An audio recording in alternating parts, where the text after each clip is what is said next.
ಓಂ ಶ್ರೀ ಗಣೇಶಾಯ ನಮಃ. ಓಂ ಶ್ರೀ ಗುರುಭ್ಯೋ ನಮಃ. ಓಂ ಶ್ರೀ ಸರಸ್ವತೈ ನಮಃ. ಮಾತೃದೇವೋ ಭವ. ತತ್ವಮಸಿ ಚಾನಲ್ ಪ್ರೇಕ್ಷಕರಿಗೆ ನಿಮ್ಮ ವೆಂಕಟ್ ಮಾಡುವ ನಮಸ್ಕಾರಗಳು. ಪ್ರೇಕ್ಷಕರೇ, ಇದು ಉಡುಪಿ ನ್ಯೂಮರಾಲಜಿ ಆ್ಯಂಡ್ ಅಸ್ಟ್ರಾಲಜಿ ಕಾರ್ಯಕ್ರಮ ಮಾಸ ಭವಿಷ್ಯ. ಪ್ರತಿ ತಿಂಗಳು ನಾವು ಮಾಸ ಭವಿಷ್ಯವನ್ನು ಮಾಡ್ತಾ ಇದ್ದೀವಿ. ಪ್ರೇಕ್ಷಕರು ನಮ್ಮನ್ನು ತುಂಬ ಆದರಿಸ್ತಾ ಇದ್ದೀರಿ. ನಿಮಗೆ ಹೃದಯಪೂರ್ವಕ ಧನ್ಯವಾದಗಳು.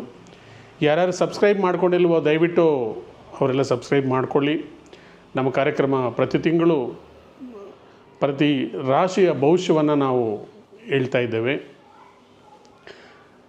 ಈಗ ಗ್ರಹಗಳ ಬಗ್ಗೆ, ಆಗಸ್ಟ್ ತಿಂಗಳ ಭವಿಷ್ಯ ಬಗ್ಗೆ ಮಾತಾಡುವಾಗ ಗ್ರಹಗಳ ಚಲನೆ ಎಲ್ಲಿದೆ, ಗ್ರಹಗಳು ಯಾವ್ಯಾವ ರಾಶಿಯಲ್ಲಿ ಎಲ್ಲಿದ್ದೇವೆ ಅಂತ ತಿಳ್ಕೊಂಡಿದ್ರೆ ನಮಗೆ ಪ್ರಿಡಿಕ್ಷನ್ ಮಾಡೋದಕ್ಕೆ ಈಸಿ ಆಗುತ್ತೆ.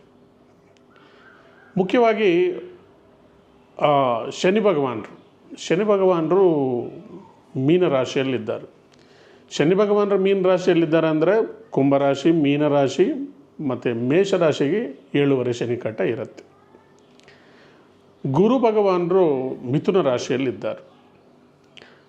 ಗುರು ಭಗವಾನರ ಜೊತೆ ಶುಕ್ರ ಭಗವಾನರು ಕೂಡ ಇದ್ದಾರೆ. 2 ಗುರುಗಳು, ಒಬ್ಬ ದೇವತೆಗಳಿಗೆ ಗುರು, ಒಬ್ಬ ರಾಕ್ಷಸರ ಗುರು. ಶುಕ್ರಾಚಾರ್ಯರು ಮತ್ತು ಬೃಹಸ್ಪತಿಗಳು ಒಂದೇ ಮನೆಯಲ್ಲಿದ್ದಾರೆ. ಬುಧ ಕರ್ಕಾಟಕ ರಾಶಿಯಲ್ಲಿ ಸ್ಥಿತರಾಗಿದ್ದರೆ, ಸಿಂಹರಾಶಿಯಲ್ಲಿ ರವಿ ಸ್ವಂತ ಮನೆಯಲ್ಲಿ ಕೇತುವೆ ಒಟ್ಟಿಗೆ ಇದ್ದಾನೆ. ಕೇತು ಗ್ರಹಣಕಾರಕ, ಸೂರ್ಯನೊಟ್ಟಿಗೆ ಇದ್ದಾನೆ. ಕನ್ಯಾ ರಾಶಿಯಲ್ಲಿ ಭೂಮಿಕಾರಕ ಕುಜ, ಧೈರ್ಯಕಾರಕ ಕುಜ ಕನ್ಯಾ ರಾಶಿಯಲ್ಲಿ.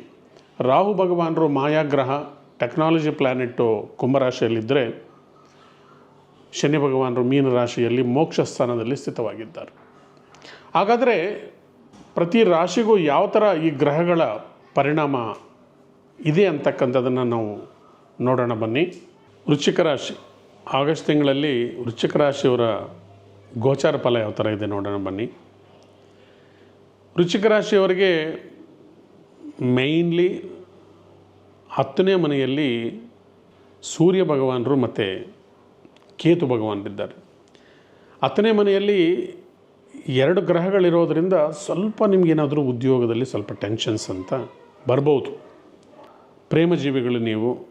ಯಾರನ್ನೂ ವೃಶ್ಚಿಕ ರಾಶಿಯನ್ನು ಎಗಾನೆಸ್ಟ್ ಮಾಡ್ಕೊಳ್ಳೋಕೆ ಹೋಗಬೇಡಿ. ವೃಶ್ಚಿಕ ರಾಶಿಯವರು ಸೇಡು ತೀರಿಸ್ಕೊಳ್ಳೋದ್ರಲ್ಲಿ ನಂಬರ್ 1. ಅದೇ ರೀತಿ ದಯಾಮಯಗಳು ಕೂಡ. 3ನೇ ಮನೆಯಲ್ಲಿ ರಾಹು ಭಗವಾನರು ಎಕ್ಸಲೆಂಟ್. 3ರಲ್ಲಿ ಪಾಪಗ್ರಹ, ಒಂದು ಮಾಯಾಗ್ರಹ, ಟೆಕ್ನಾಲಜಿ, ಕಂಪ್ಯೂಟರ್ ಗ್ರಹ 3ನೇ ಮನೆಯಲ್ಲಿ ಕೂತ್ಕೊಂಡಿದೆ ಅಂದರೆ IT-BT ಕಂಪನಿಗಳಲ್ಲಿ ಕೆಲಸಕ್ಕಾಗಿ ಪ್ರಯತ್ನ ಮಾಡ್ತಕ್ಕಂಥ ಸಂಭಾವರು, ಉದ್ಯೋಗಕ್ಕಾಗಿ ಪ್ರಯತ್ನ ಮಾಡೋರಿಗೆ ಜಯ ಇದೆ. 8ರಲ್ಲಿ ಗುರು ಮತ್ತು ಶುಕ್ರ ಒಟ್ಟಿಗೆ ಇರೋದರಿಂದ ಸ್ವಲ್ಪ ಮದುವೆ ಡಿಲೇ, ಸಂತಾನ ಡಿಲೇ, ಇಂಪಾರ್ಟೆಂಟ್ ಕೆಲಸ ಕಾರ್ಯಗಳು ಸ್ವಲ್ಪ ಪೋಸ್ಟ್ಪೋನ್ಮೆಂಟ್ ಆಗೋದಕ್ಕೆ ಚಾನ್ಸಸ್ ಇರುತ್ತೆ. ತಾಳ್ಮೆಯನ್ನು ಇಟ್ಕೊಳ್ಳೋದು ಒಳ್ಳೆಯದು. ಭಾಗ್ಯಸ್ಥಾನದಲ್ಲಿರ್ತಕ್ಕಂಥ ಬುಧ ಪಿತ್ರಾರ್ಜಿತ ಆಸ್ತಿ ವಿಚಾರವಾಗಿ ಅಥವಾ ತಂದೆ ಆರೋಗ್ಯದಲ್ಲಿ ಸ್ವಲ್ಪ ಚೇತರಿಕೆ ಕಾಣ್ತಕ್ಕಂಥದ್ದು. ಶನಿ ಭಗವಾನರು ಪೂರ್ವಜನ್ಮದ ಪುಣ್ಯಸ್ಥಾನದಲ್ಲಿದ್ದಾರೆ.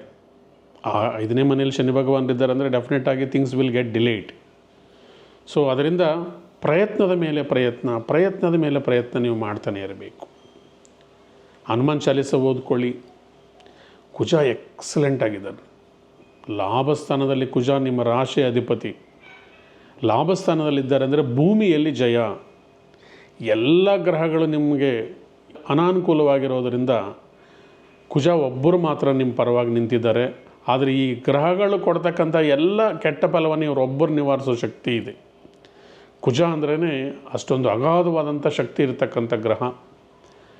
ನೀವು ಸಾಧಕರು, ಯಾವಾಗಲೂ ಕೂಡ ನೀವು ಸಾಧಕರು. ವೃಶ್ಚಿಕ ರಾಶಿಯವರು ಯಾವಾಗಲೂ ಸುಲಭವಾಗಿ ಡಿಫೀಟನ್ನು ಅಕ್ಸೆಪ್ಟ್ ಮಾಡ್ತಕ್ಕಂಥವರಲ್ಲ ನೀವು. ಕುಜ ನಿಮ್ಮ ಬೆಂಬಲವಾಗಿ ನಿಂತಿದ್ದಾರೆ. ಧೈರ್ಯವಾಗಿ ಮುನ್ನುಗ್ಗೋಗಿ. ಸೆಲ್ಫ್ ಬಿಲೀಫ್, ಸೆಲ್ಫ್ ಕಾನ್ಫಿಡೆನ್ಸ್ ನಿಮ್ಮಲ್ಲಿದ್ದರೆ ಆಗಸ್ಟ್ ತಿಂಗಳು ನಿಮಗೆ ಎಕ್ಸಲೆಂಟ್ ತಿಂಗಳು. ಈ ಕಾರ್ಯಕ್ರಮವನ್ನು ಮುಕ್ತಾಯ ಮಾಡೋಕ್ಕೆ ಮೊದಲು ಕೆಲವು ಟಿಪ್ಸನ್ನು ನಾವು ತಿಳ್ಕೊಂಡು ಈ ಕಾರ್ಯಕ್ರಮವನ್ನು ಮುಕ್ತಾಯ ಮಾಡೋಣ. ಮುಖ್ಯವಾಗಿ ಕುಂಭ, ಮೀನ, ಮೇಷರಾಶಿಯವರು ಶನಿಶಾಂತಿಯನ್ನು ಮಾಡಿಕೊಳ್ಳಿ. ಹಾಗೆ ಮಿಥುನ ರಾಶಿಯವರು, ಕನ್ಯಾ ರಾಶಿಯವರು, ಮೀನ, ವೃಶ್ಚಿಕ, ಮಕರ ಇವರು ಗುರು ಶಾಂತಿಯನ್ನು ಮಾಡ್ಕೋಬೇಕು. ಈ ತಿಂಗಳ ಒಂದು ಸರಳ ಉಪಾಯ, ನಮಗೆ ಸಾಕಷ್ಟು ಜನ ಫೋನ್ ಮಾಡ್ತಾ ಇರ್ತಾರೆ, ಸ್ವಾಮಿ ನಮಗೆ ತುಂಬ ಸಾಲ ಇದೆ, ಕಷ್ಟ ಇದೆ, ನೋವಿದೆ, ಏನು ಪ್ರಯತ್ನ ಮಾಡಿದ್ರೂ ನಮ್ಮ ಸಾಲ ತೀರ್ತಾ ಇಲ್ಲ. ಈ ತಿಂಗಳಲ್ಲಿ ನಿಮಗೆ ಮುಖ್ಯವಾಗಿ ಸಾಲವನ್ನು ತೀರಿಸೋದಕ್ಕೆ ಉಪಾಯ ಆಗ್ತಕ್ಕಂಥ ಒಂದು ವೈದಿಕ ಕ್ರಮವನ್ನು ನಾನು ಹೇಳ್ತೀನಿ. ನೀವು ಆನೆಸ್ಟಾಗಿ ಪ್ರಯತ್ನ ಮಾಡಿ ರಿಸಲ್ಟನ್ನು ಪಡ್ಕೋಬೇಕಂತ ಹೇಳ್ತಾ, ಈ ಕಾರ್ಯಕ್ರಮದಲ್ಲಿ ಮುಖ್ಯವಾಗಿ ಏನಂದರೆ, ಯಾರ್ಯಾರು ಸಾಲ ಜಾಸ್ತಿ ಇದೆಯೋ ಅವರು 108 ದಾಸವಾಳದ ಎಲೆಯನ್ನು ತಗೊಳ್ಳಿ. 108 ದಾಸವಾಳದ ಎಲೆಯನ್ನು ತಗೊಂಡು ಅಷ್ಟಗಂಧದಲ್ಲಿ, ಅಷ್ಟಗಂಧ ಅಂದರೆ ನಿಮಗೆ ಪೂಜಾ ಅಂಗಡಿಯಲ್ಲಿ ಸಿಕ್ಕತ್ತೆ, ದಾಳಿಂಬೆ ಕಡ್ಡಿಯಲ್ಲಿ ಓಂ ಅಂತ ಬರೀಬೇಕು.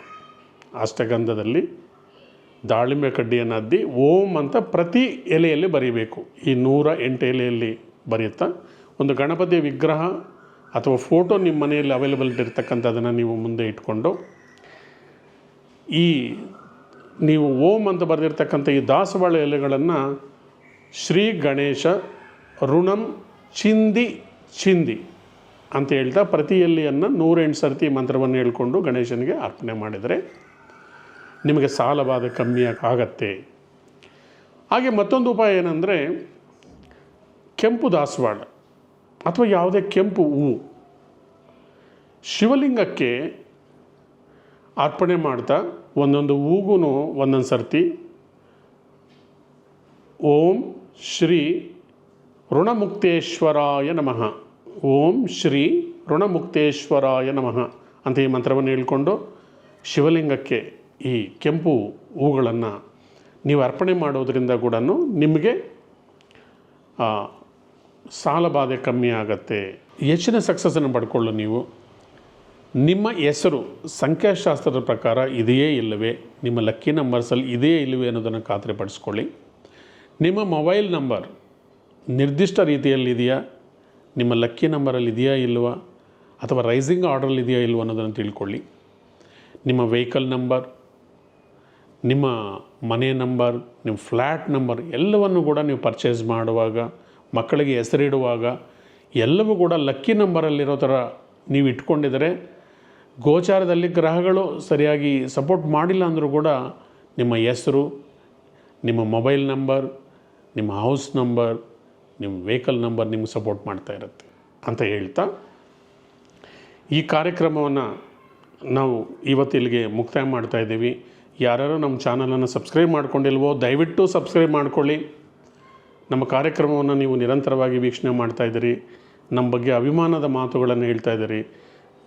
ಹೃತ್ಪೂರ್ವಕ ಧನ್ಯವಾದಗಳನ್ನು ಹೇಳ್ತಾ, ಈ ತತ್ವಮಸಿ ಚಾನಲ್ ಈ ಕಾರ್ಯಕ್ರಮವನ್ನು, ನಿಮ್ಮ ರಾಶಿ ಭವಿಷ್ಯವನ್ನು ಇವತ್ತಿಗೆ ಮುಕ್ತಾಯ ಮಾಡ್ತಾಯಿದ್ದೀನಿ. ಬರೋ ತಿಂಗಳು ನಿಮ್ಮನ್ನು ಭೇಟಿ ಮಾಡ್ತೀನಿ ಅಂತ ಹೇಳ್ತಾ ಧನ್ಯವಾದಗಳು.